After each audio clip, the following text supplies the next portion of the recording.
Thanks everybody for joining.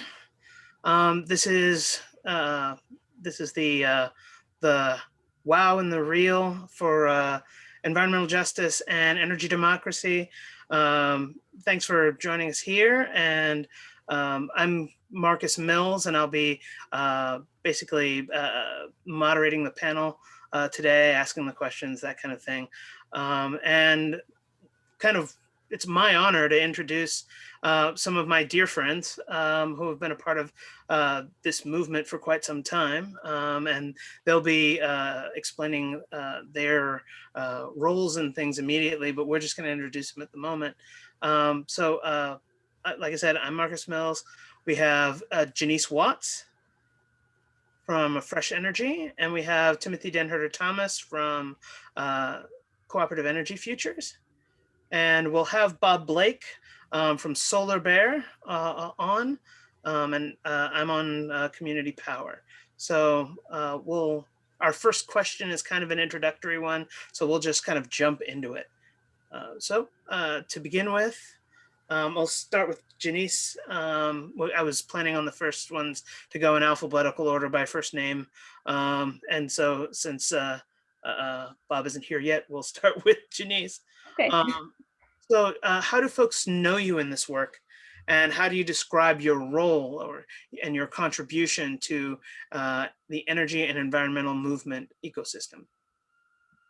Yes. Well, thanks, Marcus. So excited to be here with you all, my dear friends, and to have folks joining us from across the country. That's super exciting because we're here in Minnesota. I'm in St. Paul, Minnesota. So yeah, my name is Janiece Watts, she, her pronouns. I have lived here in St. Paul my whole life.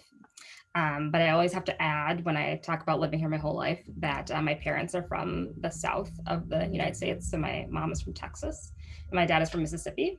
And that's very significant for me because it definitely shaped the way I grew up here in Minnesota, having both parents who did not grow up here for their childhoods. Yeah, as Mary said, I work at an organization called Fresh Energy. It's a renewable energy nonprofit here in Minnesota. So we advocate for this transition to clean energy in our economy and all of our way of life. And I more specifically work in what we call our energy access and equity team. So basically I do all the stuff around environmental justice and to really push for our policies that we're advocating for. And then of course, internally as well, how we actually do our work, how we relate to one another to have a center of gravity that is justice and equity in this work. And yeah, so people have come to know me as really just an advocate for environmental justice. That's been my thing forever. I really feel like it's my life's work and how I really view the world. I really see the world as or environmental justice really encompassing all different aspects of the movement. So between racial justice, gender justice, class, economic justice. So I've worked in everything from labor rights to zero waste, working at a recycling facility. I've worked on fighting an incinerator that is located in Minneapolis. Many people live around it, and it is very polluting, as they are. I've worked around food justice and trying to really understand climate change from an international perspective with the organization Oxfam, which is more of a international disaster relief organization, but it really kind of helped me see the ways that capitalism and consumerism heavily causes climate change. Worked around healthcare and organizing in that, and really trying to get folks to be signed up on our health insurance system, which is called MNsure Minnesota. But that was very much an education in how much our healthcare system is not about care, right? It's actually not about health. It is, like most things, it's about money, and it's very inadequate and inaccessible for most people. And have worked in the spaces around, as we called it, safety beyond policing, and really trying to understand this intersection between the militarization of our police forces here in this country and in the state, and of course just police brutality on Black and brown bodies, and how that is an incredible disruption to our environment, an incredible disruption to our way of life, and of course how much that has just sucked so many resources from our communities. And so again, for me, I can see all of these issues as intersecting and interacting with one another under the kind of like umbrella of environmental justice. Because again, like most things, they are disruptions to our environment, they're disruptions to our health, they're disruptions to our joy, and disruptions to our peace and way of life. Yeah, and so I kind of come to see my role as a kind of communicator of what's kind of happening on the ground and in the movement.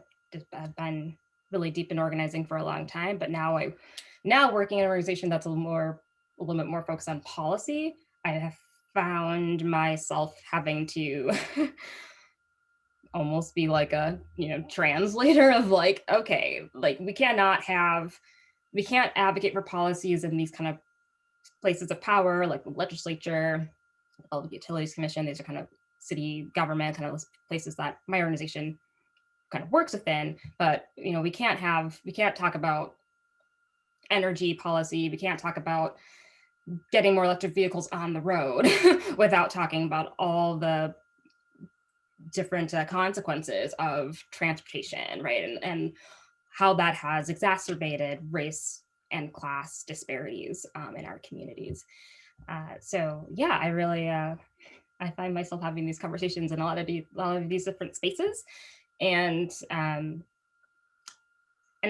right now I kind of feel like it's been evolving into another kind of aspect of work that I'm really interested in, which is around like philanthropy and how funding has from foundation, from like philanthropic sector, which funds so much of like nonprofit work just kind of traditionally, right? But like, how does that have an impact? How does money have an impact on the way that we're able to do our work, the type of work that's like funded, that's fundable?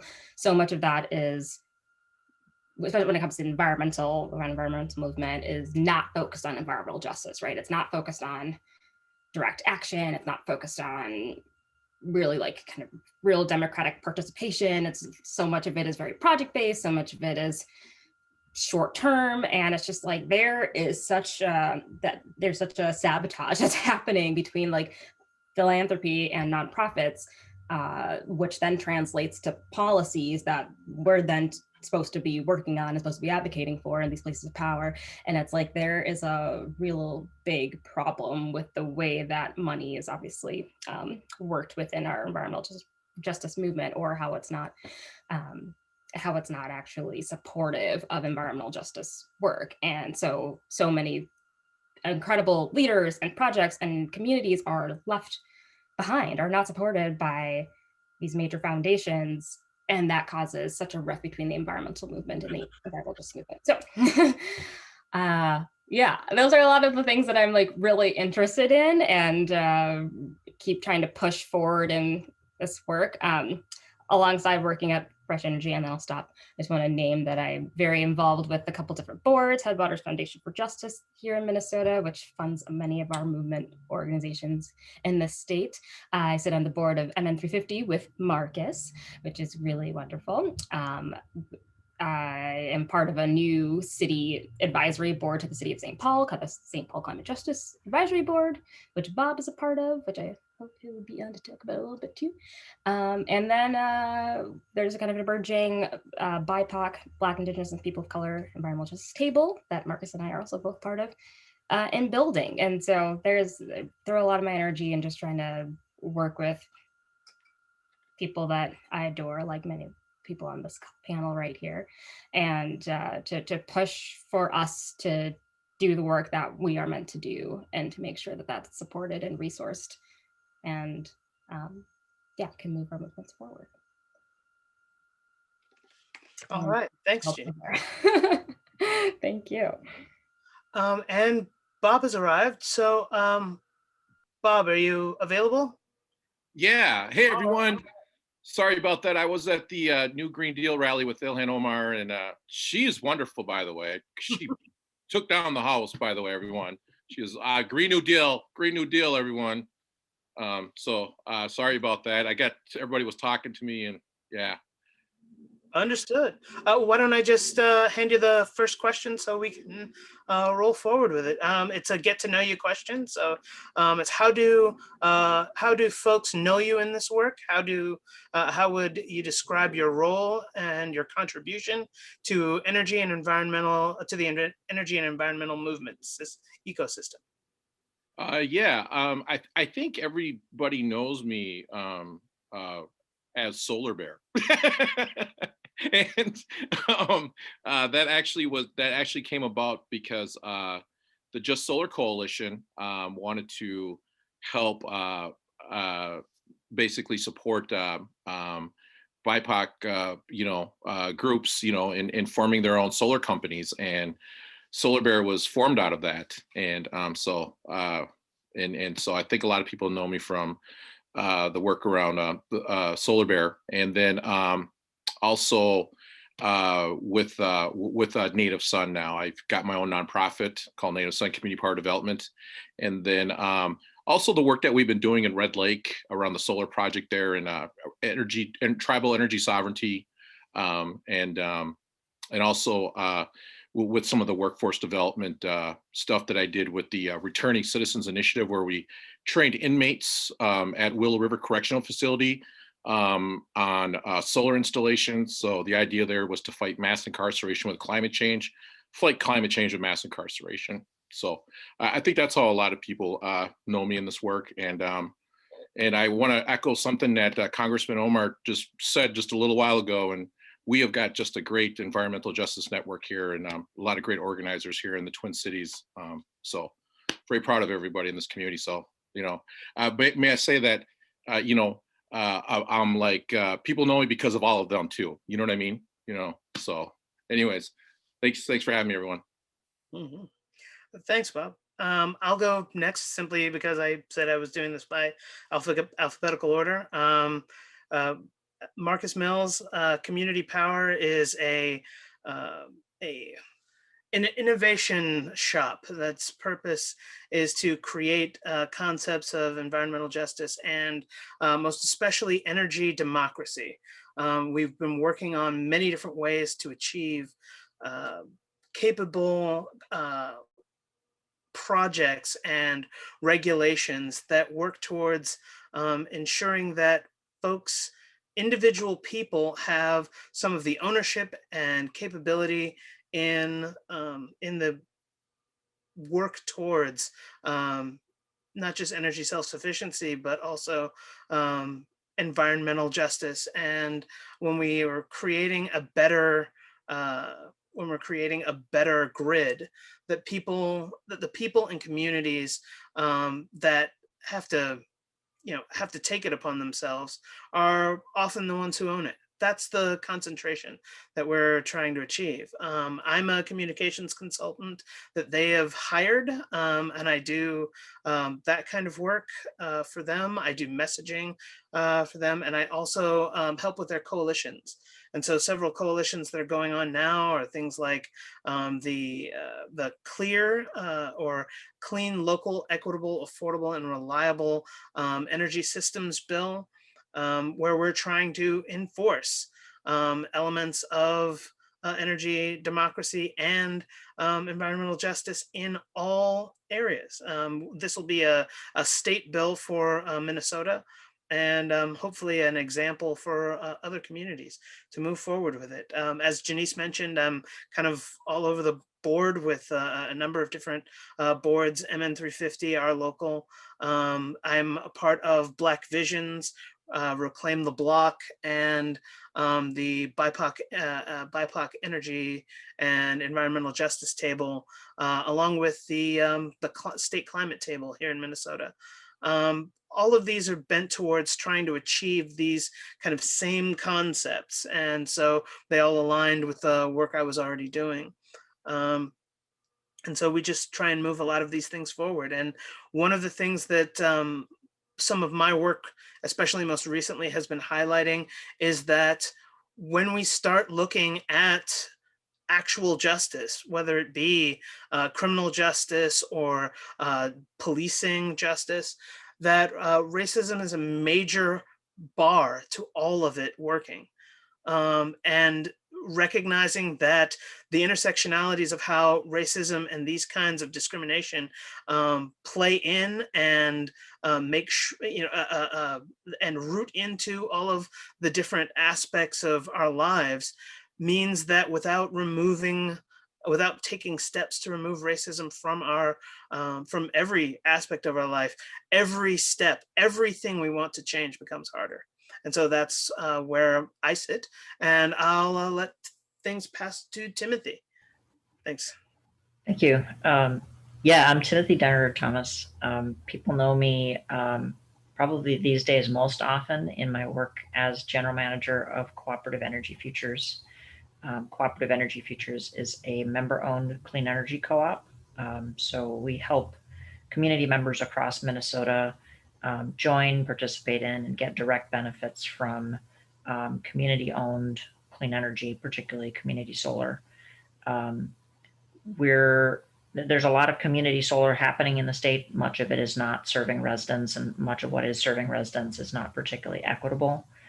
So we're kind of unique in that we've created a model that is accessible to anyone who pays a utility bill, regardless of income or credit or anything like that, and doesn't require any upfront cost, but nevertheless delivers access to both immediate savings on the utility bill, but then the opportunity to participate in owning clean energy that builds community wealth. And we've used that to do job training and local business creation, and worked in partnership with a number of different groups, including directly with Bob on a couple of things.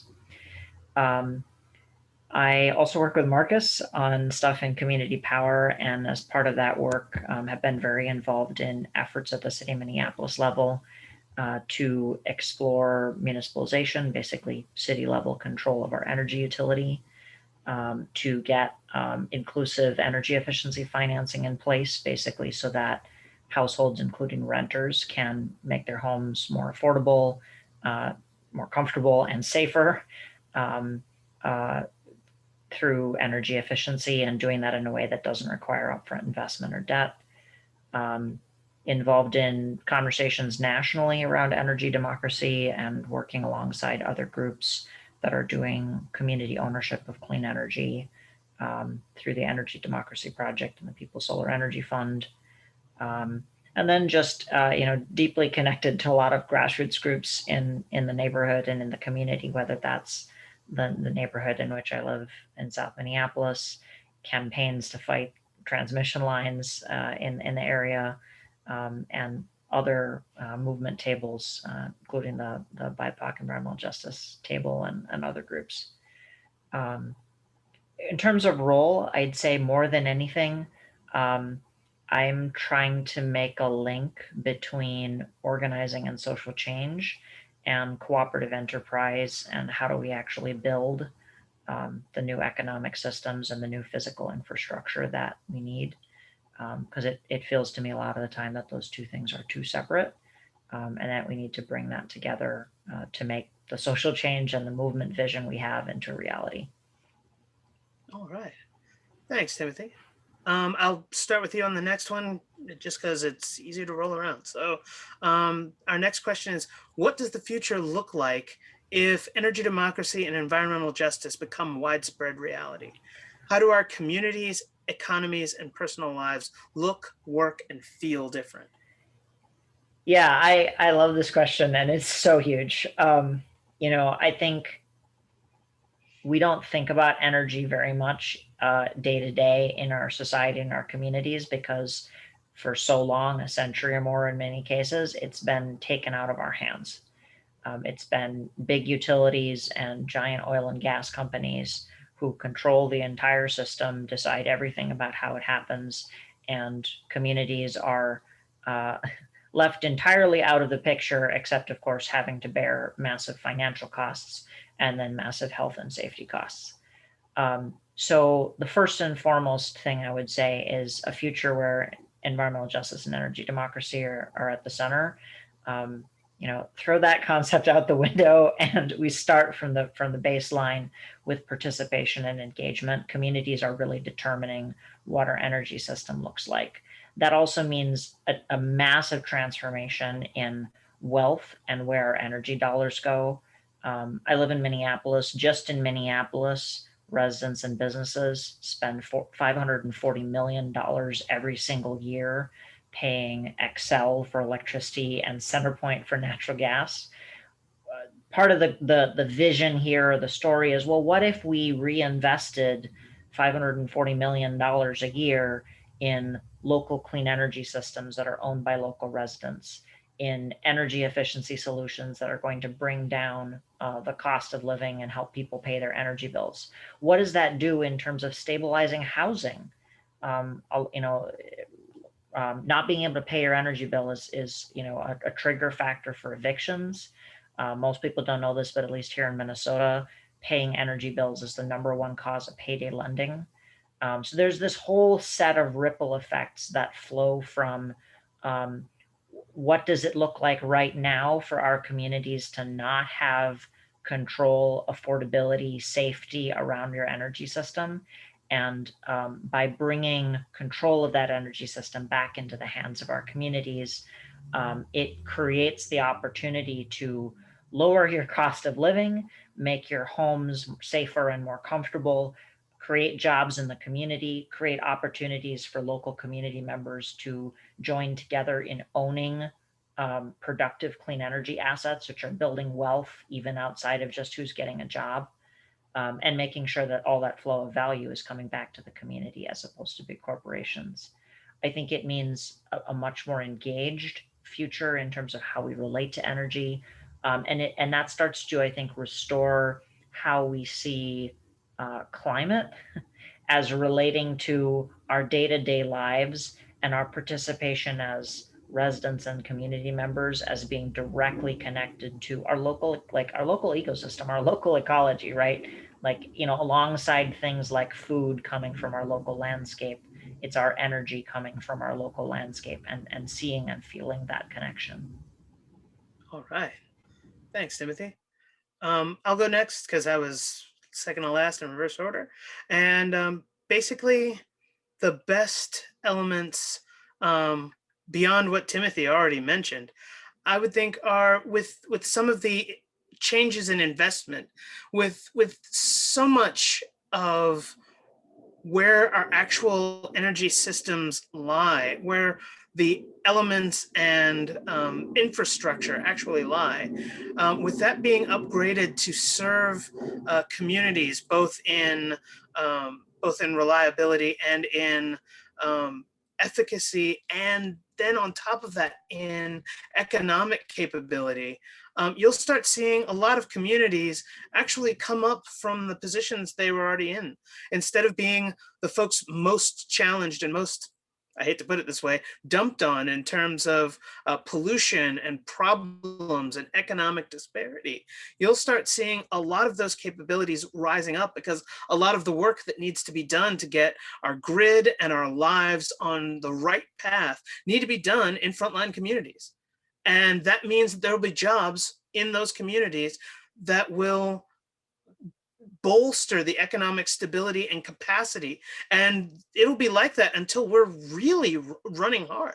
So, I mean, you're talking 20, 30 years of standard, regular investment in communities that have been passed over, I hate to say it this way, but for centuries in the current in this current country. So, like, it's a reshaping of the economy, it's a reshaping of our way of life, and it's a reshaping, a rebalancing of what we can look forward to in many of our communities. So I'll leave it there, because my compatriots have some other wonderful things to say.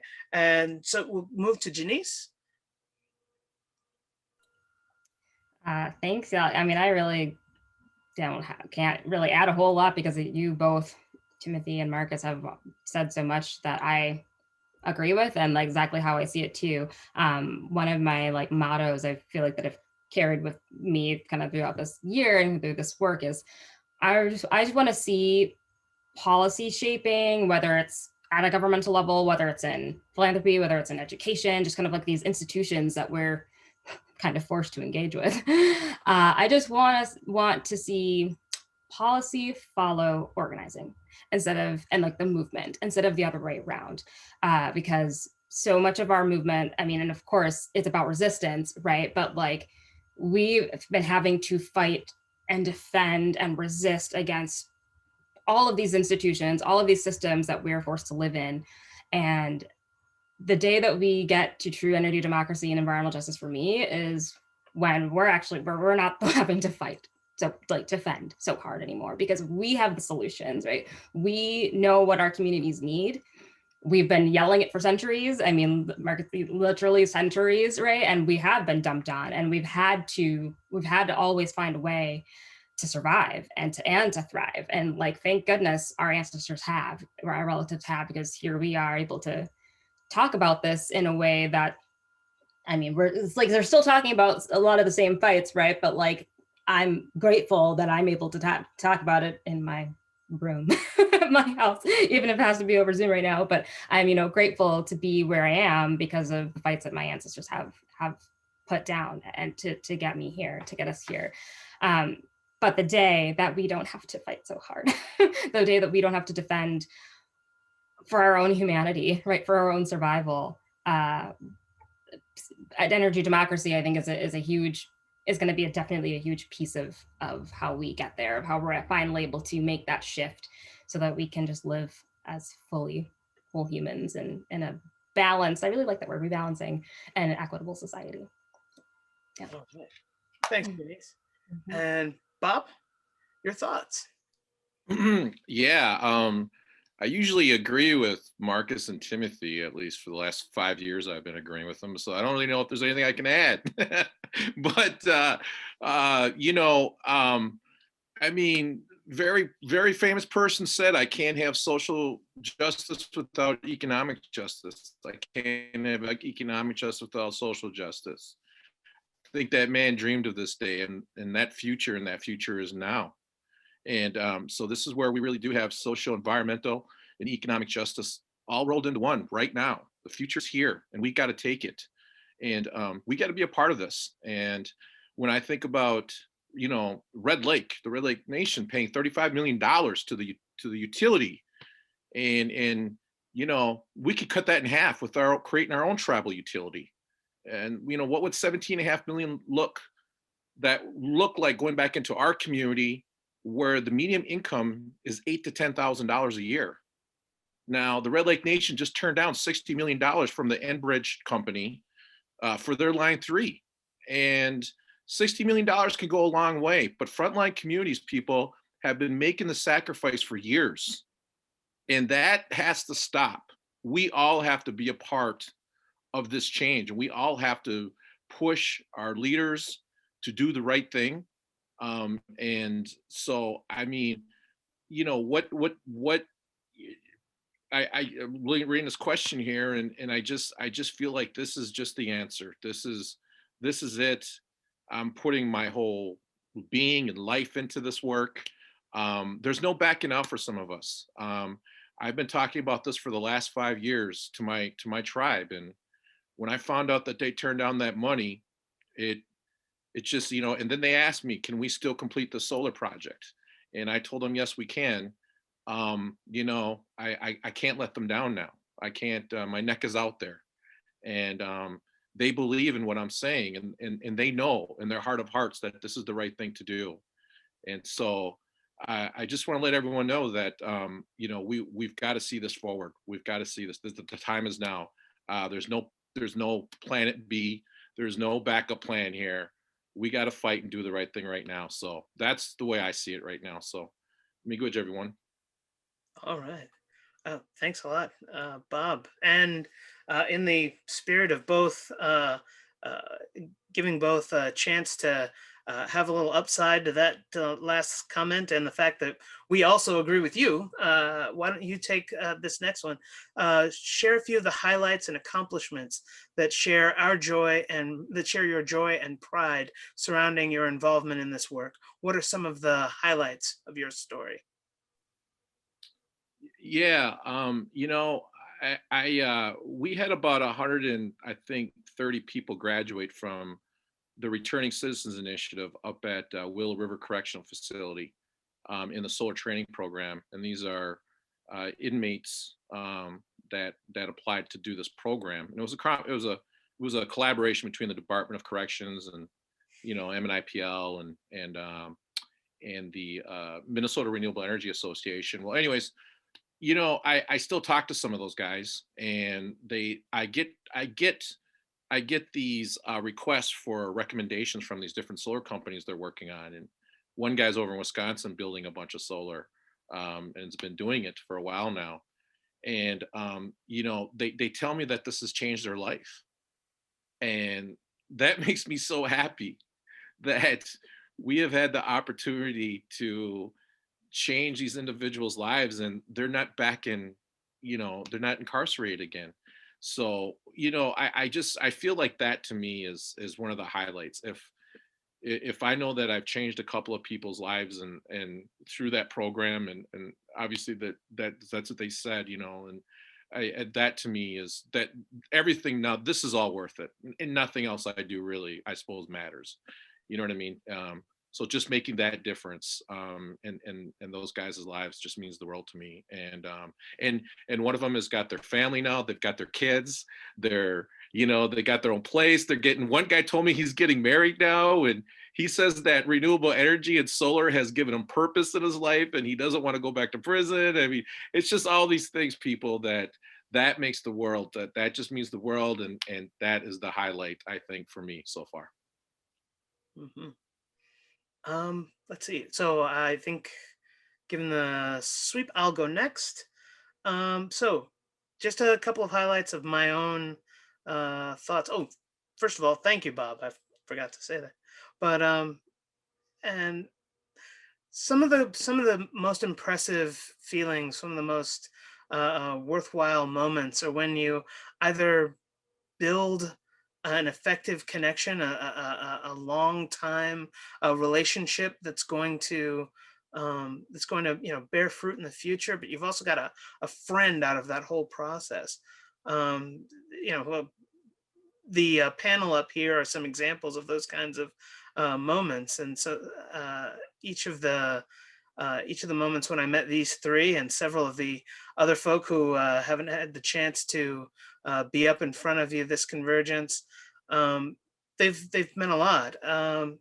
Some of the leaders of this climate movement have also provided some great moments. See, as a connector and a communicator, oftentimes I'm not there at the finish line.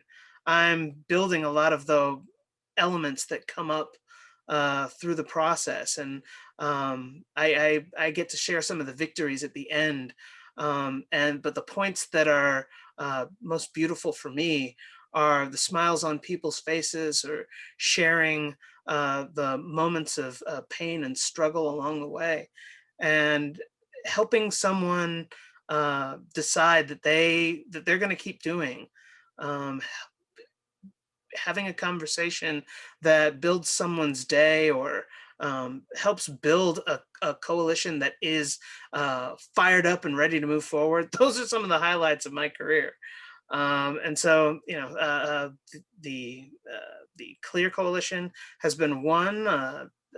Several of the points here and several of the other meetings that have been a part of all of these communicative actions to achieve some of these points. That's what I live for. So I'll let others carry this one forward. So Timothy, I don't think you've been third yet, so we'll go with you. Cool. There's so much, but I just wanted to kind of briefly tell a story about our Shiloh Temple Community Solar Garden in North Minneapolis. That was our very first project that was creating community-owned solar. It took us 3.5 years. And it was kind of a situation where from the very beginning, anyone who had access to money, policy expertise, kind of all of the people who represent the status quo in the clean energy industry were like, well, that sounds nice, but you can't do that. And, it started off with, okay, this is a relatively small project. It's a 200 kilowatt solar array on the roof of a church in North Minneapolis. North Minneapolis is a primarily BIPOC community. So it's a relatively small project. The current subscribers who are getting a dramatic discount on their utility bill include the church, nearby mosque, and 30 community residents in the surrounding community. Basically, we brought that situation where it was like, this is a bunch of small organizations that don't have super formalized, financials or balance sheet or track record or any of that. And a whole bunch of residents, many of whom are really low income, don't have credit, any of that. Basically, at the time, the whole norm in the solar industry was, well, you want to do a solar project, you find, a city or a big corporation or somebody like that. And that needs to be who you're providing the energy to, because they have the track record. Which of course means that all of the people who have the most to benefit from a reduction in their energy bill are getting shut out. So, we spent a very long time just going through the utility process, and not so much on this project, but we've just dealt with so much insanity in dealing with the electric utility, partially because they're used to the norm where, oh, you're building a large solar project. Well, we assume it's in a big rural field somewhere because that's where all the big corporations are doing it. Just as a kind of side note, we once had one of our projects held up because we hadn't built a fence around it, which was part of the criteria. Now, mind you, the system was on a roof, so there really isn't a way to build a fence around it.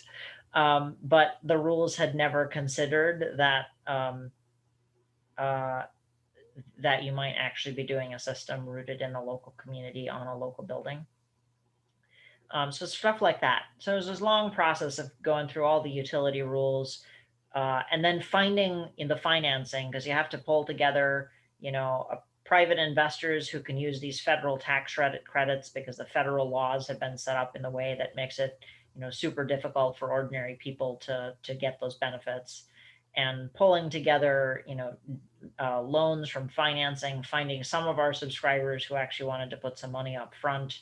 It just kind of went on and on and on. And we were starting to get kind of close to the deadline on when we needed to get this project off the ground. And we finally got to a place where we're ready to start construction. And it's kind of like everything came together. People in the community were like, this is this huge celebration. We've got this project off the ground. We have like people from North Minneapolis who are being trained to actually install the project on the roof. Who are then also, some of them became subscribers and more recently became board members of our co-op because they're also member owners of our organization. That just sort of just a turning point in our work, because from that point on, we've developed a whole set of other projects. We've kind of expanded our capacity by 30 times the size of that initial project. It's kind of turned into this just amazing movement where we have renters, we have people who live in mobile home parks, we have residents of affordable housing, we have people in the inner city, people in the suburbs, people in rural Minnesota, all coming together to be member owners of this organization that's building clean energy for our communities. But just seeing how hard it is to start from scratch has both given us just a lot of pride about like what it takes to stick with it, but also like we now, given that we have this access, we have this experience, we really need to invest in making it easier for other communities. All right. Nice work, Timothy. Thanks. I admit, tough act to follow, but Janice, how about yourself? Give us some help.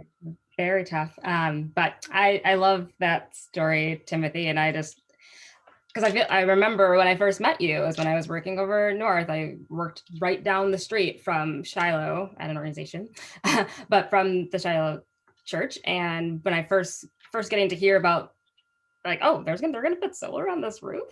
Like, what? I didn't know such a thing could exist. And it's so amazing to know that it not only can exist, it's amazing. And like the way that it really did bring so many different movements together, so many different community members together. And it honestly, like being able to, when I was working at that organization, also when I met Marcus, and we were working on this thing called the incinerator that, burns trash, it's an incinerator. And they like to tout that they get energy from that. So they call it waste to energy. And it's just like, beyond the multitude of reasons that like burning trash shouldn't be a thing, also trying to call it renewable energy, let alone just energy period, but renewable energy, when we could have something like a solar garden instead. Like there's just so many better options, both for the environment, but for people, for human health, for communities, for economic development. Like there's just so many more benefits to something like community solar than what our society has deemed necessary. This incinerator has been around for 30 plus years at this point, and it's like there's just a better way. There's got to be a better way. And so I guess it could be a highlight in just knowing that when movements intersect like that, right, when they like coalesce together like that, when we can build coalitions and we can fight for, because we just know that we can do better. We can do better. And we have to fight for something better for our communities, and we can win. And it's also, we could win. So I'm so glad you told that story, Timothy. And obviously all of your guys' stories just shows that it's not only possible, but necessary. I think for me, just knowing that there are so many people who are coming up behind us, this generation of young people who are so invested in climate justice and racial justice. It's just such an incredible moment when for me, like getting to hear young people talk about the very things that I was talking about 5-10 years ago. And I'm just like, that must have been how my elders felt when I was talking about these things, and still do, right? But like when I first came onto the scene as being a young organizer, like just knowing that we are in this like continued arc together is just really inspiring and keeps me motivated, because this is a long haul.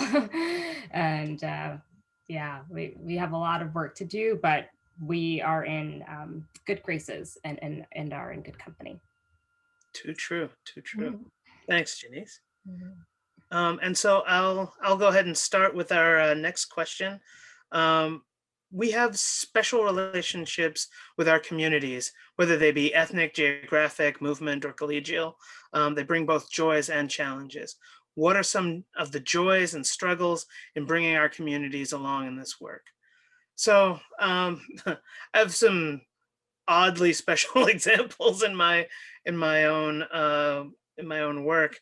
And several of the folks on this panel have very similar struggles and very similar relationships that come along. But like very recently, some of the folks that I've been working with in BLVC and in the BIPOC environmental justice work, trying to bring along the Black community, various Black communities. Actually, we have large African communities and African American communities here in Minneapolis.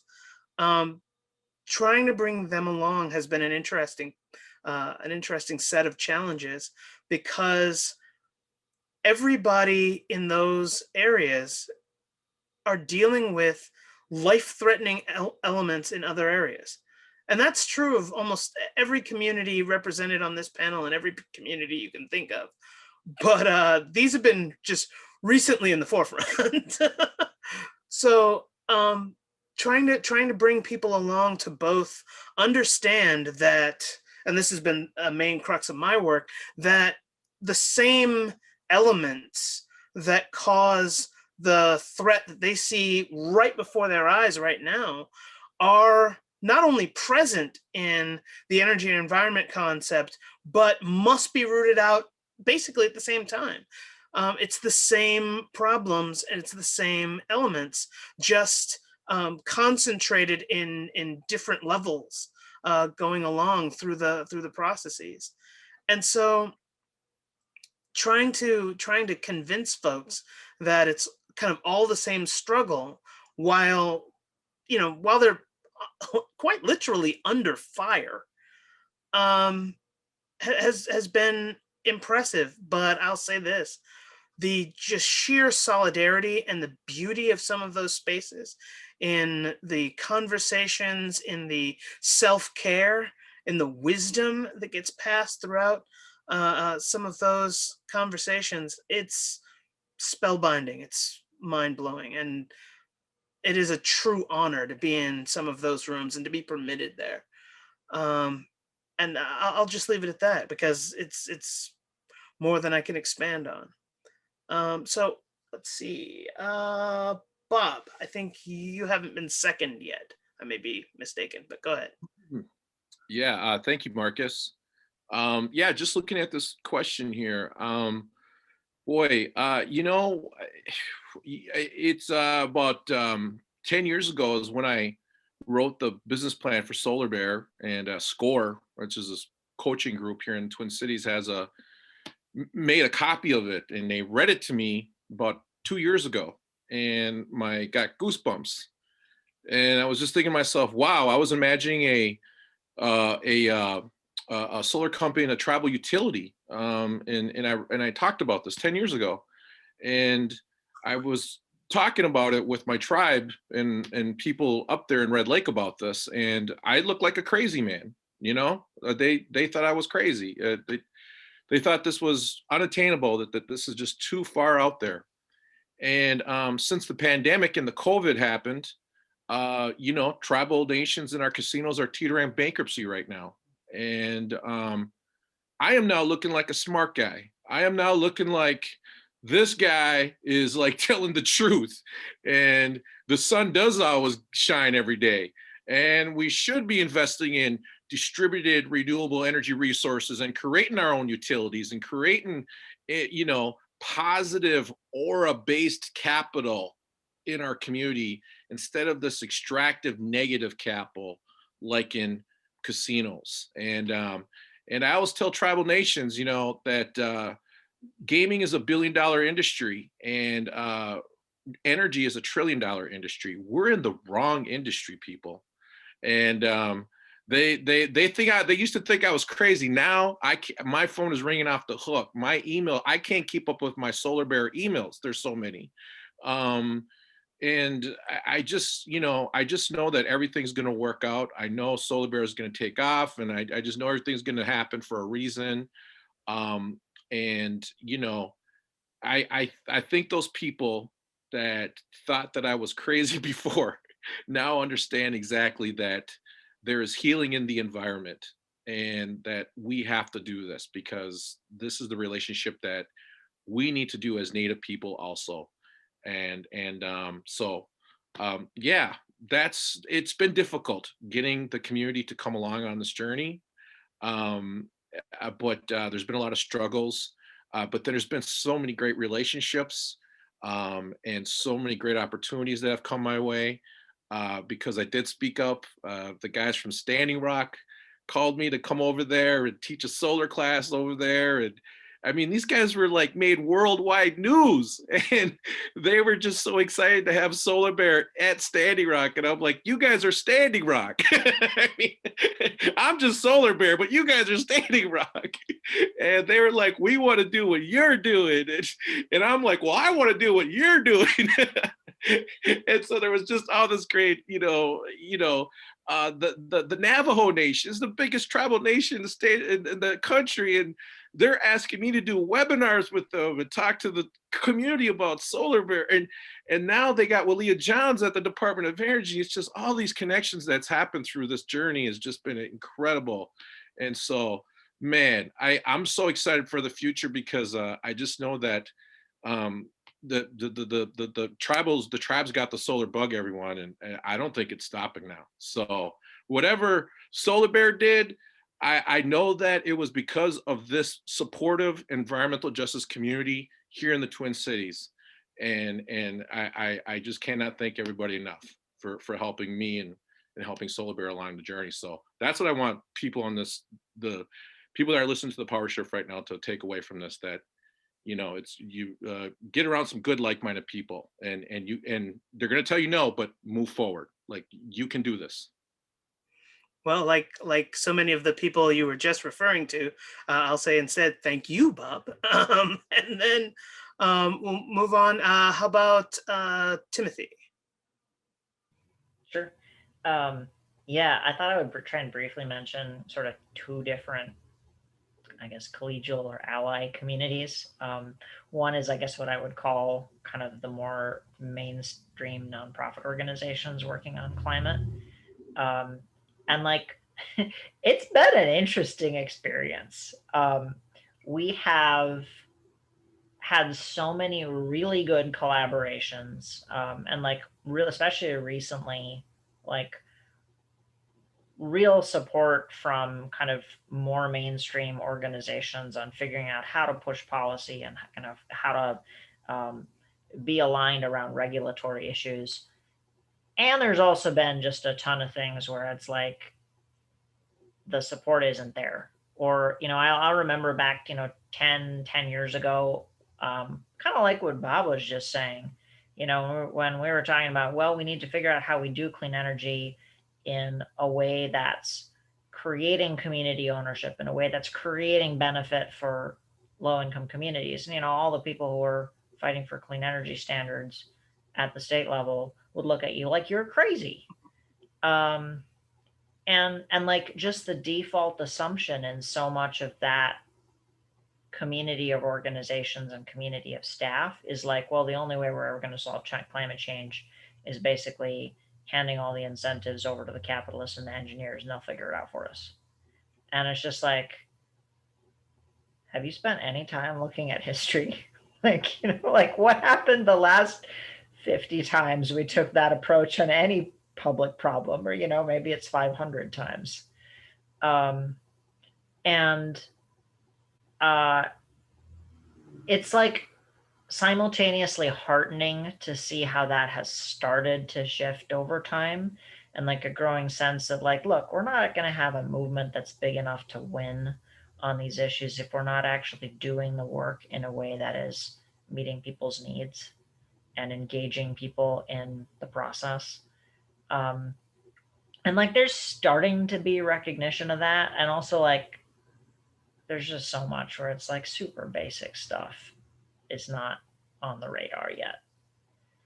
And then I wanted to compare that briefly to like the community of what I would say is like more like not so much in energy or environment explicitly, but starting to connect to that, but like radical and anti-capitalist organizers, who are, in many ways, I just get a lot more excited working together, even if like they don't necessarily spend so much more of their time on like energy or environment. It's more like housing. And then we spend a whole bunch of time figuring out how we build alliances around the role energy plays in housing and how this is an issue for renters and tenants, or food justice, or, community safety and transforming our vision of policing or whatever comes after policing. And like one of the things that's been really challenging to me working with that community, as much as it's just like awesome and wonderful, is like I feel like there's a very strong and great critique of how our current economic system works, but not necessarily a lot of detail about, well, what are we actually going to do instead? And a large part of my work is figuring out how do we like get into the weeds and talk about, well, if we're not going to do it in that way that's extracting wealth and power from our communities, let's figure out how we're going to do it. And I feel like there's frequently not a lot of patience for that, and not a lot of interest of getting into the weeds and getting into the details. And that's hard. And that's hard because like if we don't, the people who will are not the ones who share our values. And I think figuring out how do we create the types of dialogue that are really responsive to and understanding, like here's all the ways in which the system is not working right now, and also what can we do right now given what we have and what we can organize, what we can pull together to make something that will start to work and give us the tools to transform it further. All right. Thanks, Timothy. And Janice, How about your thoughts? Yeah. So definitely joys of bringing so many of my communities together, and some of the ones I'll name are like, yes, Black community here in the Twin Cities. Working with, I mentioned Headwaters Foundation earlier in my intro, and that's a foundation, a community foundation that we are very committed to, as we say, resourcing the movement, and to kind of get at this issue of capitalism, right? And just like how the flow of money, again, like influences a lot of time the policies that gets worked on. I won't say that always that we're forced to work on, but certainly the ones that are elevated and highlighted, touted as the solution. So trying to like tackle that.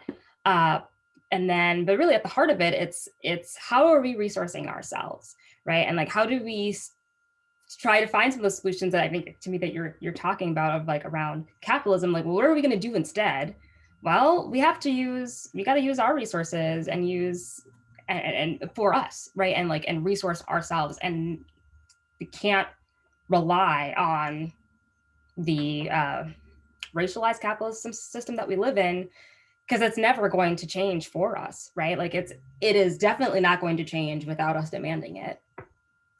But yeah, how do we build, while we dismantle this system over here, how are we building the world that we want to see? How are we building the world that we actually want to live in?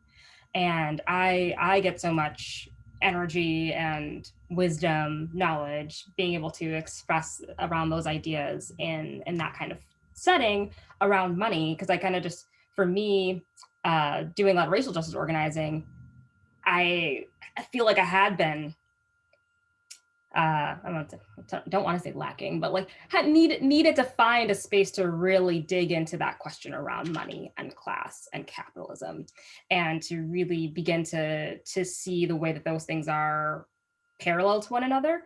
And it's, it's one of those things where you're like, I know that that's true, but like exactly how, right? Like what are those details exactly? How are we going to, so that we know the system that we're trying to uproot, right? We kind of have to know how it functions in order to dismantle it. And so that's really been an incredibly important space for me to explore those ideas, and to think that, maybe money has a power that we assign to it. And I would like to think that money is the root of all evil, right? The root of all of our problems, capitalism is. But how can I then put in my value into the money that I spend, whether it's like as a consumer or as a giver, and to be able to resource the movements that I know are deep in the work and are going to transform our society. So there's so much joy in that. And then so some of the challenges that I've definitely seen around this work in the environmental movement, I think, Timothy, you're also alluding to a bit as well, as I've seen it too. I've worked in a lot of different organizations, I've had a lot of different jobs, both on the grassroots side and on the grass top side, a little bit more on the grass top side right now, talking about policy and like philanthropy. And so much of the challenge around like meeting people where they're at kind of thing with their political ideology, for the folks who can't see past a world in which the police are abolished, a world where prisons are abolished, a world where racial capitalism is abolished, and being able to like for people to grapple with that when they are your allies, right? There are people who I'm like, I know we're on the same side on this, like, but I really need you to move faster, right? I need you to move because people are dying from the climate crisis. People are dying from white supremacy.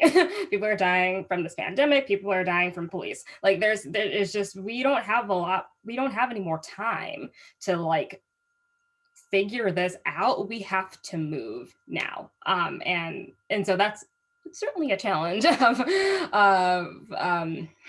just this like constant feeling of having to exhaust myself, of demanding that humanity be acknowledged, right? And like demanding that, but also for them to see, even though, even though they may be the engineers, they may be the politicians, what have you. It's like you still have a role in pushing this movement forward. And in fact, I really need you to like get on it and to be in this with me. So yeah, so it's really challenging that systems thinking with people that again are like your allies, who at least you might presume to be on your side, is I think is even more of a struggle and more of a challenge than, because like for the people who I know are not on my side, I'm not going to waste my time with that, right? Like there's no moving them. But the people who I'm like, I know that you can be better on this, and I really need you to be, because this is literally our lives on the line. Yeah, okay, so I got a little fired up on that one. do cause. So thanks, Janice. Mhm. So in a similar vein, actually, Bob, we'll start you off with this one, which is, what are some of the often unknown, unseen, or everyday challenges that stand in the way of reaching goals? What are a few of the aspects of the work that you wish more people knew about? And if more people knew about them, how would life be different? Oh boy. Okay, I'll start with the first one. Sorry, it's the dirty word, right? Capital, financing. Like, how do you get your hands on that, right? And I found out you create a nonprofit. You crowdsource, and you create your own company, and you learn what the IRS's rules are, okay? And you go from there, and you play within those boundaries. You're going to stretch them. You're going to stretch them, but you play in those boundaries. And so that to me would probably be the first thing that comes to mind. And that's how you reach your goals. And those are the things that you do to get there. The second part of this question is, what would people know? I had someone tell me last year, this is right before the pandemic, they said, Bob, haven't you heard about the 80-hour work week? And I said, what was that? What is the 80-hour work week? Because I think what people don't realize is that this life, it engulfs you. You're like, you immerse yourself into this work. It just becomes so much a part of you. But on the flip side to that, there's nothing else I'd rather do. I get to work with some of the best people in this area. I get to do great work that I love. I love going to Red Lake. Don't get me wrong. That's my tribal reservation. That's my tribal nation. That's a 5-hour drive. After about the 50th drive, you begin to start to think to yourself, there's got to be a better way.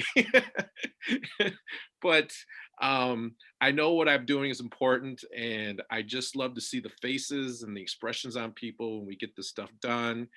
And I get to hear the great feelings that I get from the community. And man, and just every panel that we get to lay down, I know I'm taking a big swipe at that colonial capitalism system that like is just like trying to rip our souls out. So I'm trying to get back a little bit to humanity here, and say that this is our ways. And so yeah, that's what I would tell everybody right there for that second part of that question, Marcus. All right. Thanks, Bob. Timothy, go ahead.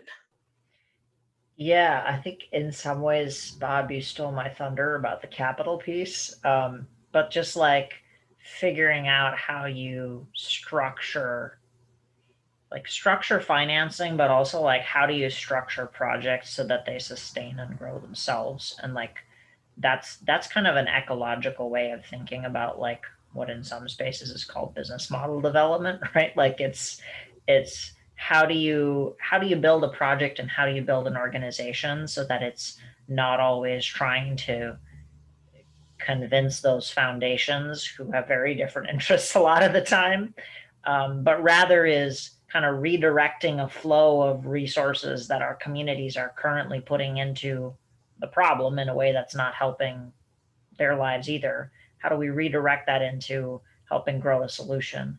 But just like the nuts and bolts and mechanics of like how do you do that is a skill set and like area know-how that's like super important, and it relates to capital stuff as well. When it comes to energy, I think there's a lot of details that a lot of people don't really know about like, how do utilities work? And it's right at the center of the issue here. Because like, I think sometimes, people are like, well, renewable energy is getting so much cheaper. It's actually getting cheaper than dirty energy.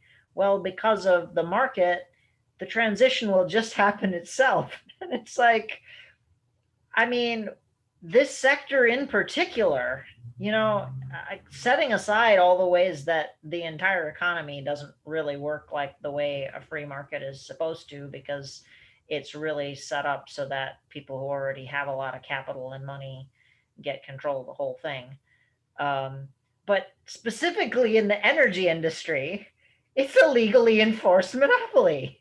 It's a legal situation where we as a society have said it's in the public interest for, in every geographic area, one company to control everything.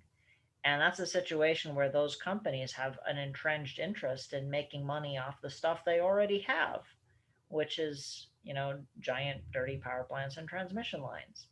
And so we need to really understand the incentives behind how decisions are currently being made, both to challenge them and to figure out how we can find like little wedges into those systems that can create different behavior and change it, because it's not just going to happen on its own just because it's a good idea or just because it's the cheapest thing for the energy users.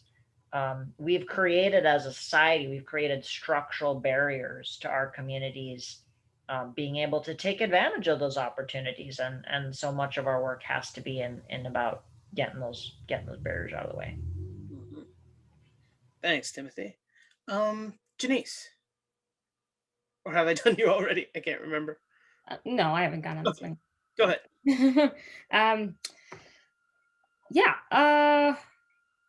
When I first read this question, my mind first went to just like the fact that I am honestly still so like floored and like annoyed that like there's so many people in the climate environmental movement who still don't understand the importance of racial justice and gender justice, and that being climate justice. And I know I'm like talking really broad strokes here, but like it is once again kind of like around back to the idea of like the fact that these people you are supposed to be our allies, like they're supposed to be like on our side in this work, and yet we're having to get stopped at or like slowed down to actually like get into those like really important details that Timothy's talking about, because I struggle with that. Like I struggle with like, yeah, how exactly does the Public Utilities Commission work? Like, oh, I actually can't just like show up to this place if I want to like talk about what's on the docket or, what have you. But I like can't even, it's really hard for me to even like get to that point, because I'm stopped because I'm a Black woman in the room. And it's like, no, what is she doing here? What does she have to say? And the fact that I still have to say racial, gender justice, social justice, this is part of climate justice. Like, why are we still having like this particular conversation? Why are we like still stopped here? So as like an unknown or unseen, it's an everyday challenge that like really stands in the way of reaching our goals. That's a big one. And obviously it's because of the structural barriers that are in place, because of the way that this country has been structured. And the fact, I think that for the kind of the environmental movement, when George Floyd was killed here in Minneapolis, so much of our mainstream environmental movements, a lot of our white-led organizations went, oh my goodness, we should probably put out a statement saying Black Lives Matter. And it's like, you haven't said a damn thing about Black Lives Matter for the last 10 years that this has been, not only / centuries, right? But even in like the current context that we're in. And now you want to put out the statement because you saw something so horribly violent and egregious happen to a Black man and you couldn't look away, because you were finally forced to not look away. And so, yeah, that was just, it was really just annoying. and infuriating to witness a lot of organizations, people, leaders in our environmental space, like really not only like put out the statement that felt very, very surface level, felt very vague, felt very not genuine, right? But then just to still like be floundering over, we need to do better on equity. We should maybe create a equity mission statement or what have you, things that like are tools that should have already been in place a long time ago. And yeah, I mean, and even for my organization that I work for, Fresh Energy, I've been there for almost 3 years now, which is a long time for me because, like I said, I've had a lot of jobs that I've like moved in and out of for quite a long time.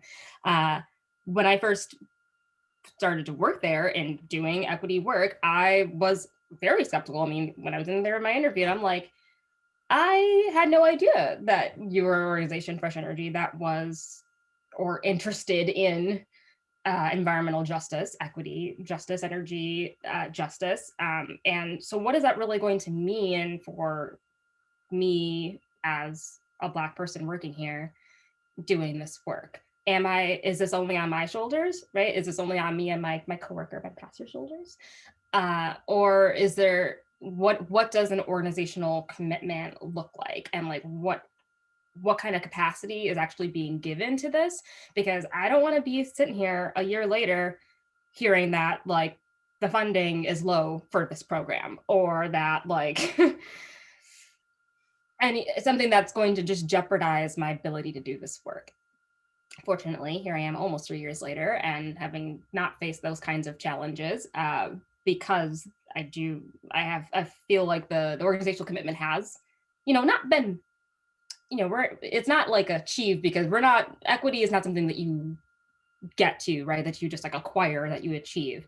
It's a constant action. You have to constantly be engaged and actually understanding what equity means to you and what it means to this organization, what it means for an organization like this, for us to be talking about environmental justice in our work.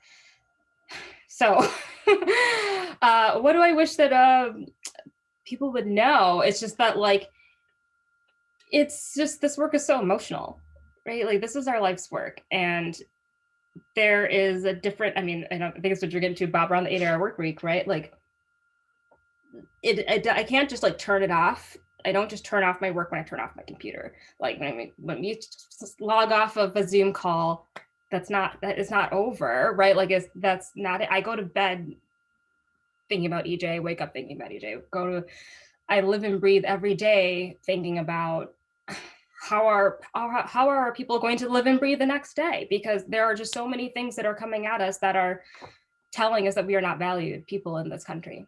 And so it's a highly emotional work. And I think within energy policy specifically, like in the kind of environmental movement, there's been that we're part of the, like, if not elevating EJ as it needed to be, is not seeing the emotion in environmental, like conservation, regulatory policy, that kind of stuff. It gets very technical, it gets very wonky, it gets very like mathematical, analytical, and there's not a lot of emotion in it. And so when people like us like are banging down the doors to be in those rooms, to be in those spaces, and we bring that emotion into the room, it's like, oh my God.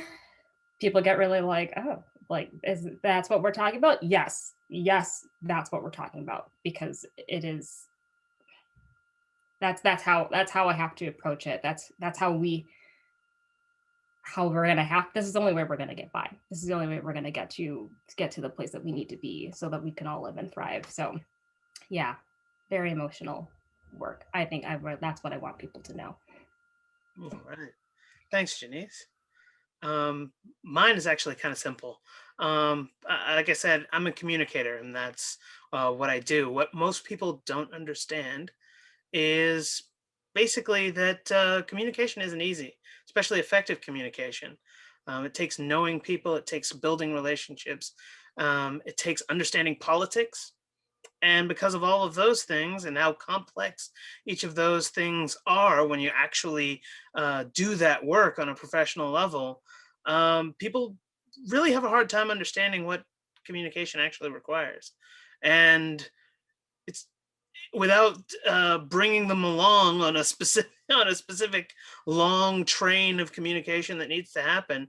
It's hard to explain to people. It's like, no, it's not just the chatting to somebody you do over the phone, or the everyday communication that you do with your family at home. There's strategy and complexity involved. So I'll leave that question at that. And in the interest of time, I'll jump to the last prepared question. And if we have any time left over, we'll take one from the chat from folks who are listening. So first, I'll have Timothy start off with if someone is new to this, is excited by what they've heard, and wants to follow the path you've described, what are some of the first steps? What are some of the roadblocks, and what are some of the known unknowns, and what can they look forward to? Yeah.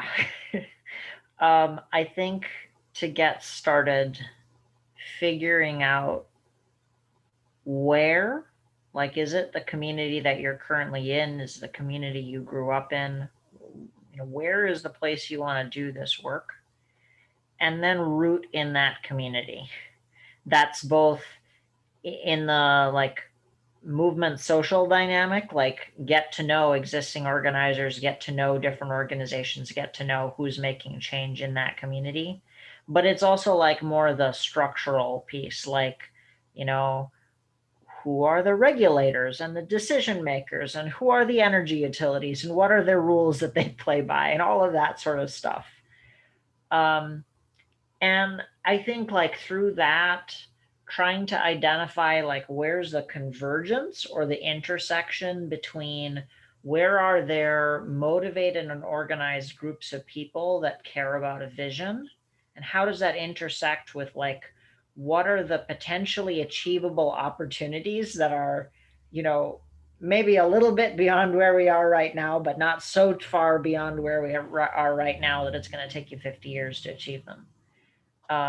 And like identifying where those sweet spots where there's organized communities of people that want something, and you can actually deliver it with some minor tweaks to how things work in partnership with all of those people. In terms of the specific types of work that I do around developing community-owned energy, there's actually an emerging network that I'm a part of called the People Solar Energy Fund. That is providing technical assistance and training, as well as supportive financing to local community-based groups. So that's like not so much like, hey, I don't know where I'm going to be or what I'm going to do. That's not a good place to go. But if you're in a community and you're like, I want to help this community do that kind of community ownership of clean energy, we have a network. It's called the People Solar Energy Fund. We support community-based organizations joining that network and basically learning the hard technical skills on how to do that work. Roadblocks, they're all over the place. How to communicate and engage communities in this work, how to make energy feel real and part of our lived experience is a huge roadblock. And then like all of those often ridiculous utility program rules and state laws that basically tell you you can't do all of this really important things that our communities need to do. And it takes a lot of work to figure out what all those roadblocks are and overcome them. All right, thanks, Timothy.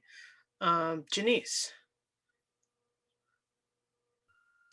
Thanks. I just would say I just want people to like figure out for themselves how environmental justice relates to your life, and you know, just know that like you can find it in everything you do, like whatever hobbies you do, whatever you do for work, and like that there's a role for everyone in the movement for justice.